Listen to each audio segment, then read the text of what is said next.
What is up, crew? Welcome to Seek the Edge podcast with me, Kelsey Lensman. And I'm actually also going live on Instagram now because I'm excited to share this episode with you.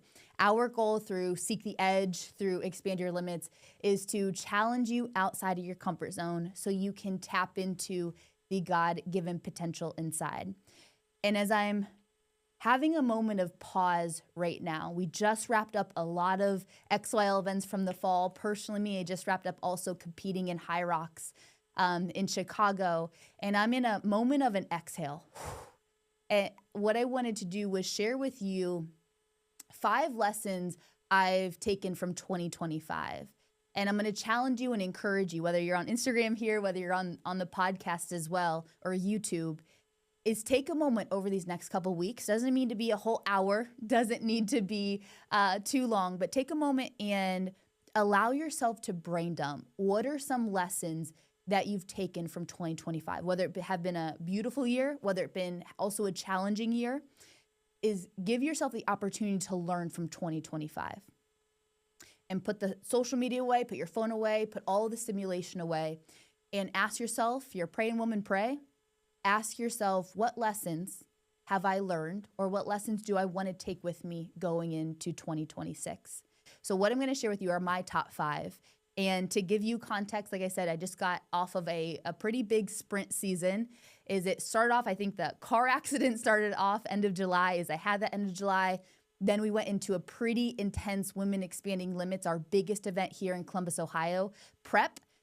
September, we did a big 9/11 stair climb with the OSU ROTC. A couple weeks later, flew to New York to support my girl Shelby in her wedding, and then flew back to New York a week later to hike Algonquin, which was the second highest mountain in New York with a group of our women from XYL. And then had a couple week period to lead up to Women Expanding Limits. That day we had our big one there, and then also Seattle, Washington. Followed by the next week is then we went to Indiana for an XYL event. And then the following week, we had one in Texas and Pennsylvania. And then last but not least, let's bring her home. I had my HYROX last weekend in Chicago. So as soon as I got back from Chicago, I was like, oh, it felt amazing, first of all, to be done with HYROX. But second of all, I was excited for an exhale. And I was excited to allow myself some time to come down and take what I've learned, but also get excited to not plan 2026 out of a chaotic state or out of a fight or flight state, but truly be intentional. Be intentional with what I want to take with me, be intentional about what I want to leave behind, and just who I want to become as I keep going forward and what I want to bring. So let's dig in. Top 5 lessons in 2025. The first one here is sometimes the most growth you will have will never outwardly be seen by other people. The most growth you will have will never outwardly be seen, especially at the beginning, by other people. An area that I did not expect to grow in 2025 was my faith. I expected, hopefully, the business to grow. I expected my fitness to get better. But what I did not expect for me in 2025 was how much my heart changed in a beautiful way, how much my perspective changed, and how much by rooting myself deeper allowed me the energy, allowed me the focus, allowed me the intention, and also mission to build what we want to build with either XYL in the business, for me personally, and align my values and priorities the way that I feel like I want to reflect and have them reflected. And as I thought about this, what analogy that I had is when I first started my fitness journey, I was going to the gym. I was fueling my body pretty consistently. I didn't see the outward progress yet. Nobody saw the outward progress yet. One of the toughest times when I was first starting, my habits were shifting, my routines were shifting, my just rhythms and the people that I also wanted to surround myself were shifting. What I listened to shifted. How I spent my time shifted. But what was tough is I called that the gray area, is I didn't see change yet. It's not that I just went to work out and then I got a 6-pack ripped.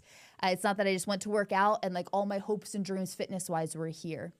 And in that gray area, definitely nobody saw it outwardly, but it can be challenging because you can feel like you're growing, but you don't yet have that external validation, whether it be through how you feel, through how you look. Like, you don't have that validation that there is growth. And so what I want to glean and share with you, that a lot of the change that you will have will come from how you change, either mindset wise, or for me this year, how your heart changes. And that will lead to the outward results being different. And that will lead to, oh man, Kels, oh man, yeah, that there is some change in you. But for the first, whether a couple months, couple weeks, couple years even, nobody will see it, but that does not mean that you're not growing. And that was a beautiful representation for me in my faith this year. And I won't share this whole story on this podcast, but always been a believer, very grateful for my family. They took me to church growing up. But over the past couple years, because I'm also a very curious person, which is very beneficial for me in health and fitness, because I want to know the why behind the why in everything. I also don't accept truth just blindly. I don't accept truth just because you tell me to believe it. That's really hard for me to do. And so there was always this little element of, I don't want to say necessarily, it could be doubt. I'm being honest. It was doubt. There was always this little element of doubt, or is this actually, I know you say it's true, is this actually true? And because of that, I pigeonhole, right? I pigeonhole to going and trying to figure things out, which now I believe there's always going to be an element of mystery, and we're not God, so we shouldn't necessarily be able to at all figure everything out. And I've accepted that now. But I had this experience in early 2025, like February timeframe, where, like I said, I'll share this in the future, but I just had this kind of epiphany and this knowing.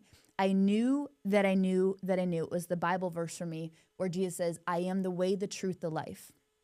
I knew that I knew that I knew. And for me, that was God speaking to me, that this was truth. You could not argue me any different. And ever since that moment, it's like my heart shifted, my perspective shifted, and it was nothing anybody told me. It was a knowing that I had that just, it was so deep. And ever since then, I had this desire, I had this perspective shift that truly led me down a path that led to so much internal growth that then, yes, has been a lot external growth, whether that be how I approach the business or decisions or my personal life. I'm a lot more intentional now. But it led me down a path of a greater desire. It led me down a path of genuinely my heart has shifted. How I see things is such a better way. It's not this like, my identity isn't wrapped up in all these things. I'm very passionate about leading a business and prioritizing my fitness and all of that, but that's not where my identity is anymore. And so the number one lesson I learned is a lot of the growth that you will have will never be seen outwardly, especially at first by other people. You don't do it for that. You do it for you in what you feel like you're called into. That's lesson number one. I could go on that, but I won't. Number two is 1 degree shifts is where progress lies. 1 degree shifts is where progress lies. Like I said, I am a very driven person by nature. I grew up being an athlete. It was kind of what game are we working towards? What goal are we going after? And I love that side of me. I'm excited about being that driven person. But because of that, I also can be the, let's make all these big shifts. Let's do all this, all these really big things to elicit these big different results. And does that side of me help at times? For sure. And it gets me to dream big, to take big action. But what I also realized in 2025 is I kept falling short in some things. I would stay consistent maybe for a couple of weeks with it, but then I would fall back and I could not follow through on the things that I knew that I wanted to follow through on. And during the summertime, we had an XYL book club, and we were going through the book, The Mountain Is You by Brianna Weister-West. And through this book, it gets you curious about yourself. Like, why do I respond that way? Or, why do I think that way? And a side note, I think curiosity can be the best place to learn about yourself with, when I'm curious about why did I think that thought, or like, why did that thought pattern happen? Or in these situations, why do I respond this way? It has allowed me to grow, not just repeat the same things, but grow in such big ways that I'm now a different person than how I responded before. Side note, let's bring it back though. Like I said, the 1 degree shifts, and I would 180 shift. And because of this book club, there was a part in this book that talked about the 1 degree shift. And this was not new information for me. I read this in Atomic Habits. It's talked a lot about, and like compounded 1 degree shifts will lead to the results. Like I've heard of this stuff before, but sometimes it's the season of life or the part of life that you're in. You can hear the same thing that you heard 1,000 times before, but that 1,001th time in the season that you're in can change everything. And that was me this summer. I was reading this book, and I was reading about the 1 degree shifts, and there was this part where it talked also about if a plane just shifts 1 degree, what should have landed in DC now landed in New York. Completely different outcomes solely by just shifting 1 degree. And it was like a light bulb went off in my brain of, Kels, that's what you're doing. You're trying to 180 these things out of good intentions, but it's in the 1 degree shifts compounded that are going to get you personally to a better you and also professionally. And so I looked at the actions I was taking. I looked at the decisions was I making, and I made smaller versions of them. I said, okay, what is 1 degree shift in my health and fitness that I can make? What is 1 degree shift in my business that I can make, whether it be our coaching or events? What's a 1 degree shift in my relationships, intentionally relationships that I can make? And I didn't make 10 of those. All I did, like this sounds so silly, but was very impactful for me, is I said, Kels, you're going to be incredibly consistent with the vitamins that you're taking, the supplements that you're taking, okay? My 1 degree shift is you're taking some in the morning, in the nighttime, that previously I'd do it for a couple of days and I would forget. Then I'd do it for a couple of days and then forget. And so that was my 1 degree shift. Now that's a habit for me. Now it's good. And so as I made that 1 degree shift, also with that mentality, is I expanded my time horizon and how I thought about things. So for example, in my fitness, I don't just want to take my vitamins for 1 week. I don't just want to take my vitamins for a couple months. Ideally, I'm consistent with that until 50 years from now. And so when I expand my time horizon about the goals that I have, whether that be business or professionally, when I expand my time horizon about how I want to show up as a friend or a daughter, and I make those 1 degree shifts, I think I don't just want to be a good friend over this next week. I want to be a good friend to this person over these next 10 plus years. And so it allows me to understand and realize that a 1 degree shift is enough then, okay? If I continually do this 1 degree shift over the next 10 years to get this goal over the next 10 years, I'm going to be a different human. Like there's going to be so many bigger results.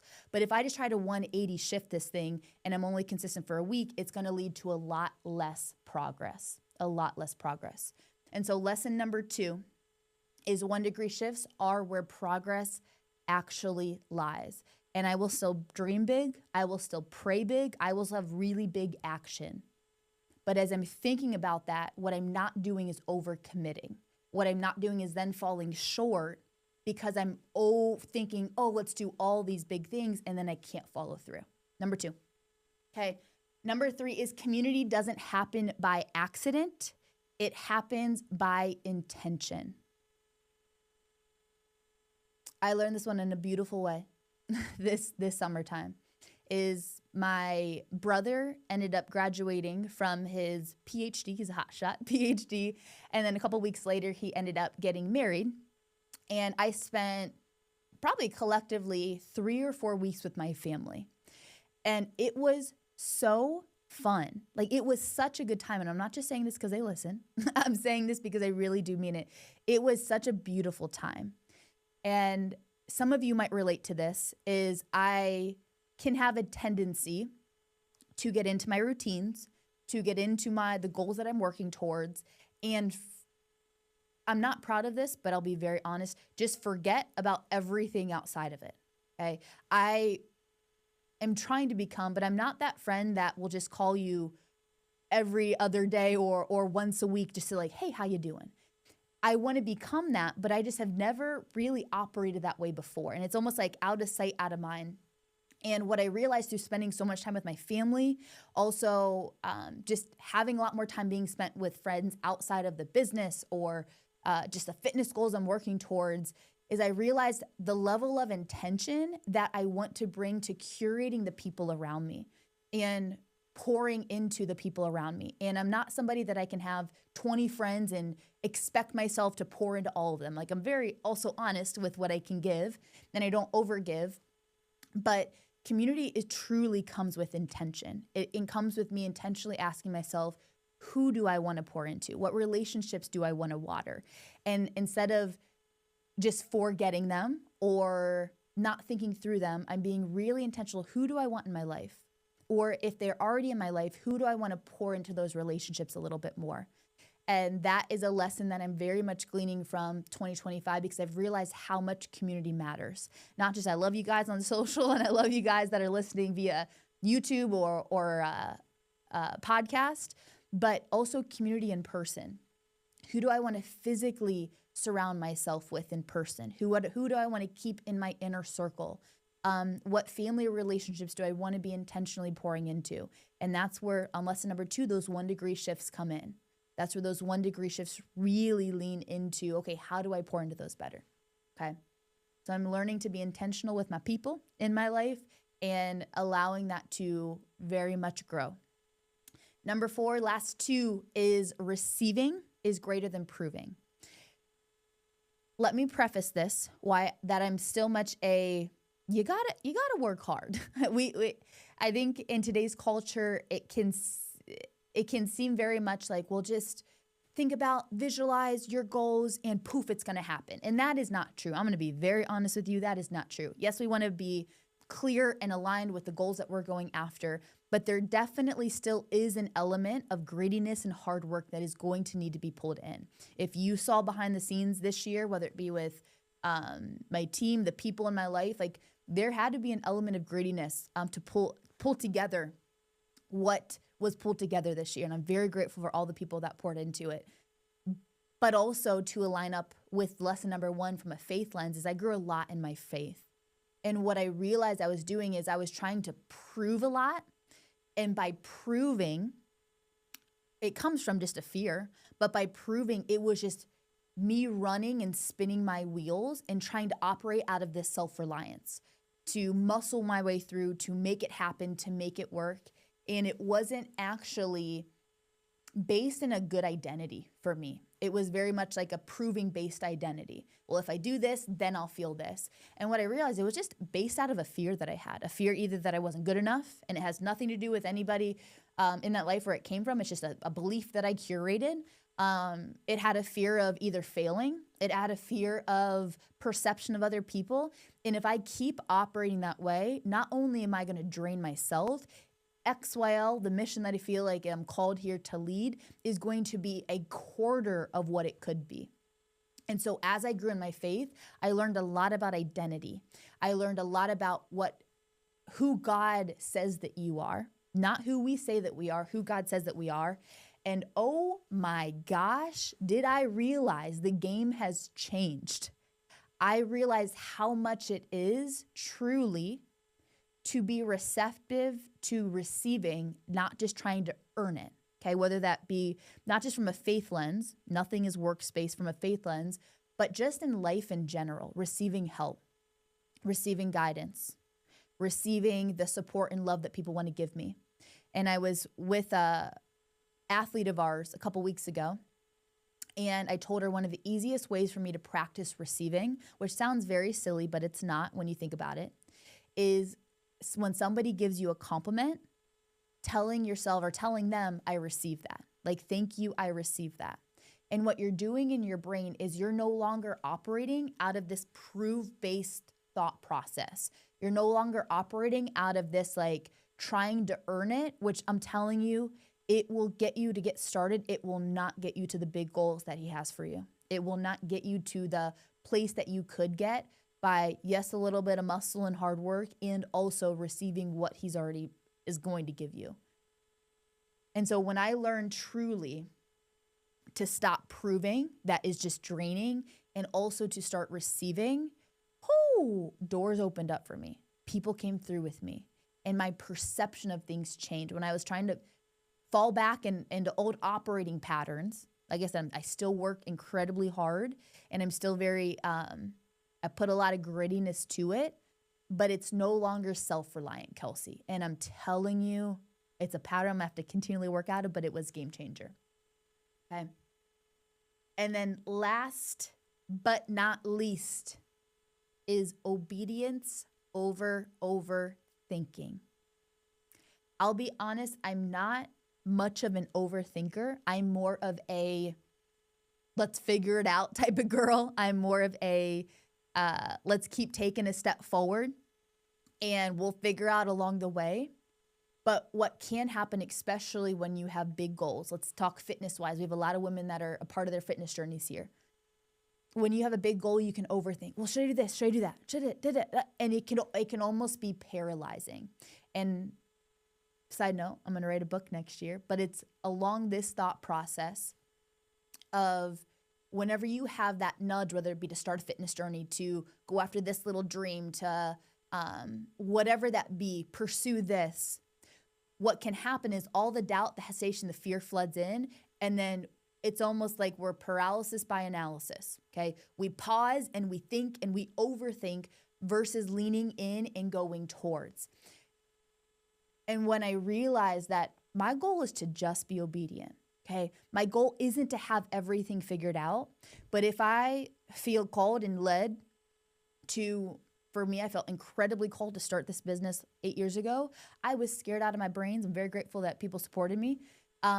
But that was a big game changer for me. That was a big game changer. And you just have to be obedient. You don't have to have it all figured out, but you do have to be obedient to what you feel like he's calling you to.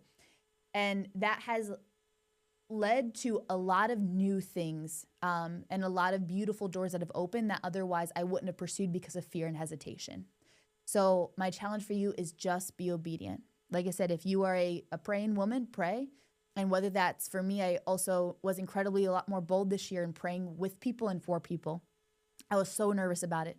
I was so nervous on how they would receive it. I was so nervous in how they would, what they would think about me. But if I felt, hey, Kels, they need you, go pray with them.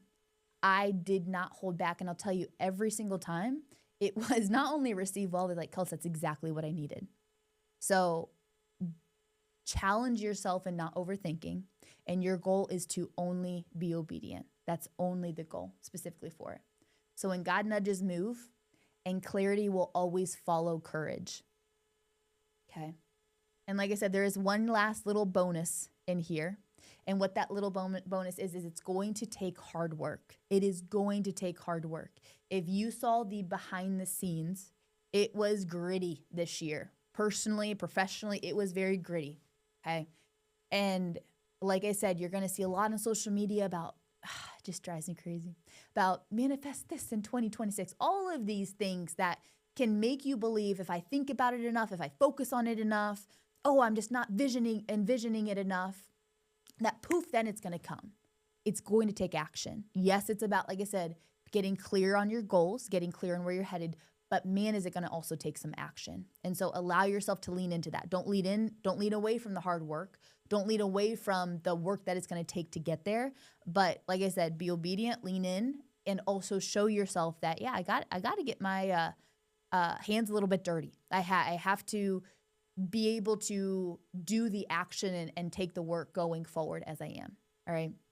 So to recap, 5 lessons. Number 1, the most growth sometimes you will ever have is rarely seen outwardly by other people. Number 2, 1-degree shifts are actually where progress lies. Number 3, community doesn't happen by accident. It happens with intention, and you need community. Number 4, receiving is greater than proving.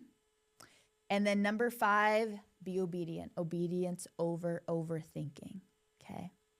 I am incredibly grateful for every single one of you. I'm excited to take you on this journey going forward. I just finished our kind of 5-year visioning for XYL, our 1-year planning for it. And this is, I'm very excited. Is it going to go perfect? No. I know there's going to be curveballs. There's things that I'm not going to foresee, but I'm just grateful to have you along this journey and hopefully be able to elicit some growth in you as well. Have an amazing rest of your week. I'll see you soon.